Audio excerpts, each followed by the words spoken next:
যে চুপ করো, এটা সিনেমা, এটা সত্যি না। বলে যে না বাবা এটা সত্যি। না, এটা সিনেমা, তুমি চুপ করো বাবা, চুপ করো। সে কোনোভাবে চুপ। আমি ডাকাত না, চোর না।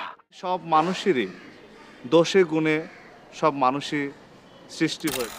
ঢাকায় সিনেমা দাপটে অভিনেতা মান্না 2008 সালে হৃদরোগে আক্রান্ত হয়ে মারা যান। তার অভিনীত সিনেমা জাহিদ হোসেন পরিচালিত জীবন যন্ত্রণা, যা এখনো মুক্তির অপেক্ষায়। কয়েকবার এর মুক্তির পরিকল্পনা থাকলেও তা পিছিয়ে যায়। গত বছরের 15 ডিসেম্বর সিনেমাটি মুক্তি দেওয়ার কথা বলেছিলেন এর প্রযোজক খোরশেদ আলম খোরশু। প্রিয় নায়কের মৃত্যুর 16 বছর পর তার সিনেমা মুক্তির খবর শুনে খুশি হয়েছিলেন মান্না ভক্তরা, কিন্তু সিনেমাটি মুক্তি না পাওয়ার অপেক্ষায় প্রহর আরও বাড়ল। খোরশেদ আলম খোরশু বলেন, জীবন যন্ত্রণা মুক্তিযুদ্ধের সিনেমা সংগঠনের কারণে মুক্তিযুদ্ধের বিশেষ দিন সামনে রেখে এটি মুক্তি দিতে চাই। সবকিছু ঠিকঠাক থাকলে চলতি বছরের ডিসেম্বরের মাঝামাঝি মুক্তি দেওয়ার ইচ্ছা রয়েছে। এখনো কিছু কাজ বাকি রয়েছে যা দেশের বাইরে করাতে হবে। আমি মনে করি তার ডিসেম্বরের আগে করাতে পারবো। 2021 সালে অক্টোবরে সেন্সর ফটো পেয়েছেন জীবন যন্ত্রণার। ছবিটি পরিচালনার পাশাপাশি কাহিনী সংলাপ ও চিত্রনাটক লিখেছেন জাহিদ হোসেন।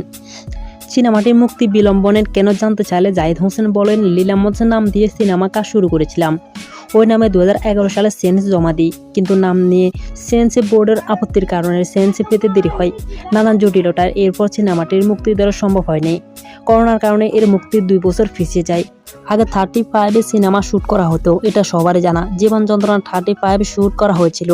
35 থেকে ফিল্মবিরা ট্রান্সফার করার জন্য সিনেমাটি নেগেটিভ নিয়ে বোম্বেতে যেতে হবে। নতুন করে কালার গ্রেডিং করা দরকার।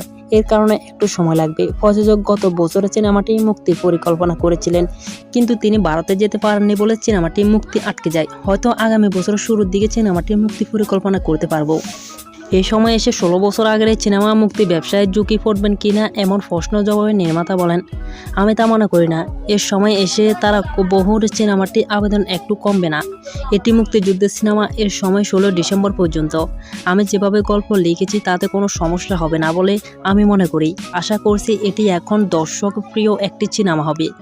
ধন্যবাদ সবাইকে আমাদের সাথে থাকার জন্য, পুরো ভিডিওটি উপভোগ করার জন্য। ভিডিওটি ভালো লাগলে লাইক কমেন্ট করে উৎসাহিত করবেন, আর আমাদের চ্যানেলের নতুন হলে চ্যানেলটিকে সাবস্ক্রাইব করে পাশে থাকা বেল আইকনটি অবশ্যই অন করে দিবেন। অসংখ্য ধন্যবাদ সবাইকে।